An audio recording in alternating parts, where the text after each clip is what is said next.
Hi, Asher. Grandpa Conrad here. I have a new book for you today. This book is called Cowardly Clyde by Bill Peet. Cowardly Clyde. Once there was a brave young knight known as Sir Gallivant who rode around on a great war horse shouting, "Bring on the fire-breathing dragons! Bring on the man-eating giants! Bring on the ogres and trolls! I'll clobber the brutes, I will!"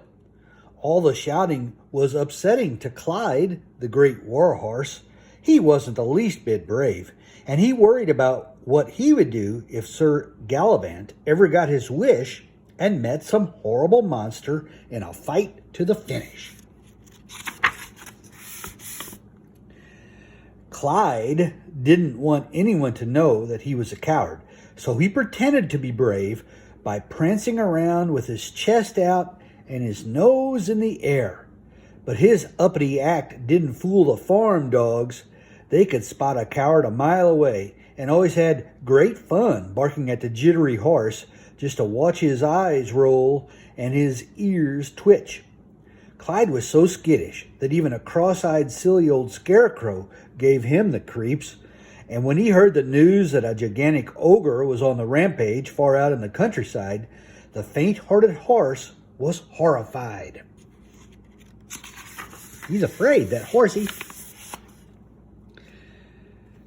The monster always attacked in the middle of the night, kicking in barn doors and ripping off rooftops to get at the livestock. It was a time of terror for farmers and their families, and since they had no way to fight the huge beast, they decided to abandon their farms and flee to some faraway place. They scurried down the roads by the hundreds, taking their animals and all the things they could possibly cart or carry along with them. "Here, here, no need to panic," shouted the brave Sir Gallivant. "Don't lose your heads. I'll throttle that monster in a trice. I'll finish him off before tea time."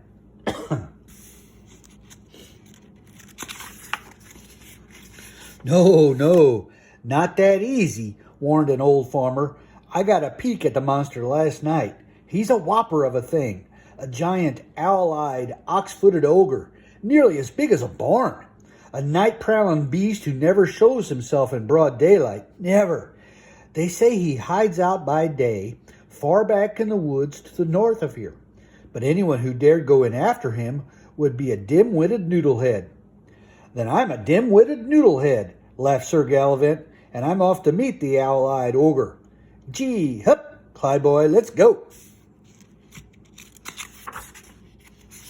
As Clyde galloped on north across the fields and cow pastures, he was hoping they would never find the ogre or even a sign of him. But pretty soon, to the horse's dismay, there came upon a barn with half of the roof ripped off, and all around the barn were huge two-toed tracks of the monster. The monster was there. "He must be a whopper," exclaimed Sir Gallivant.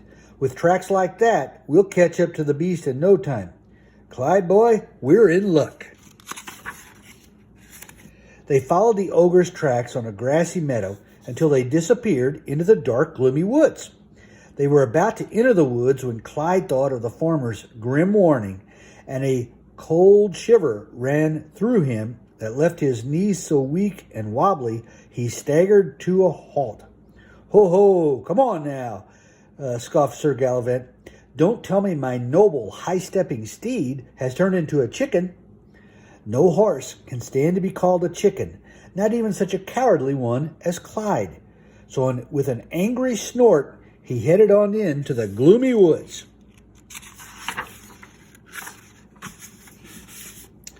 It was ever so quiet in the woods, with no sign of a bird or a squirrel. The only sound was the clumpity-clumping of Clyde's big feet. And as they went along through the dark, the brush became so dense they lost the monster's tracks, but they could still follow the scattering of bones left from the ogre's feasting.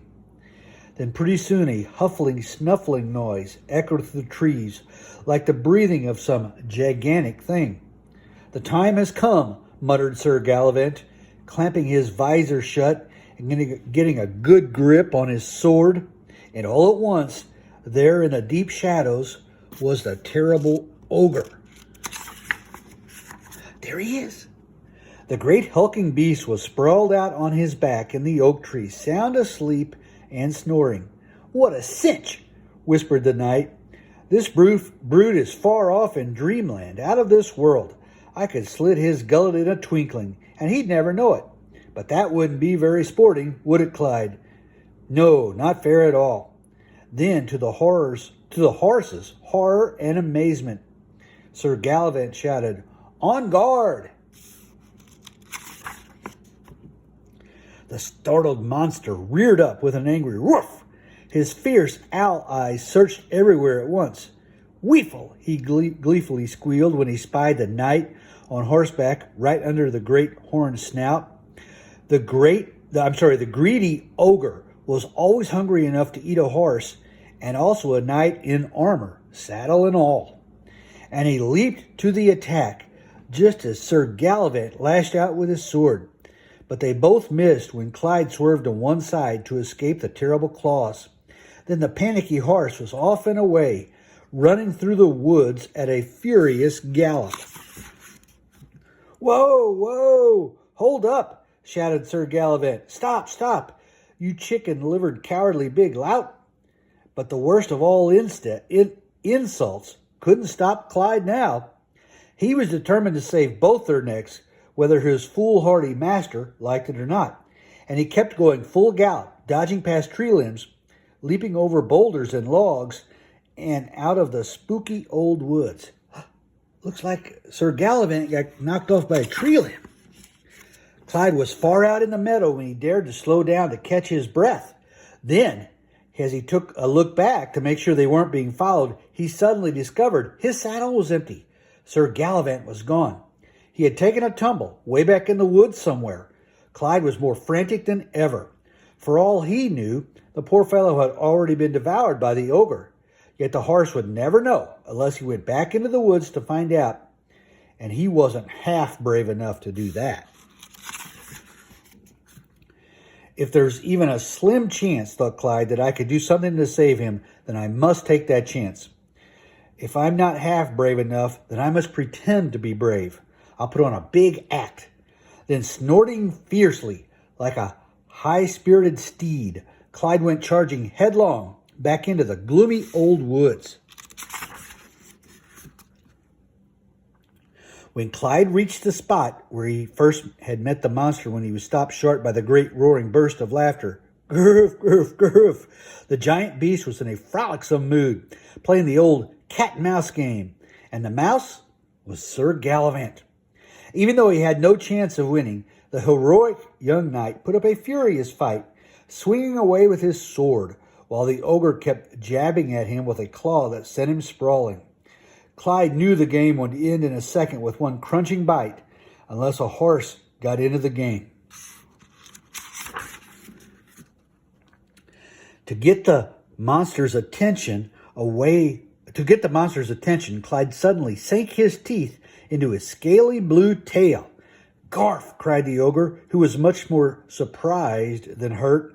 He had never been bitten before, and he whirled around in a snarling fury. Then, as Clyde turned to run, the ogre forgot about the knight, and in great leaps and bounds came chasing after Clyde, just as the horse had expected him to. Once again, Clyde was galloping away through the woods, but this time not nearly so fast. He was getting leg weary after so much running, and the ogre was surprisingly quick for such a big, clumsy, ox-footed thing. He came wuffing and gruffing on through the trees, gaining with every giant step. Then in one wild grab, he caught the horse by the tail.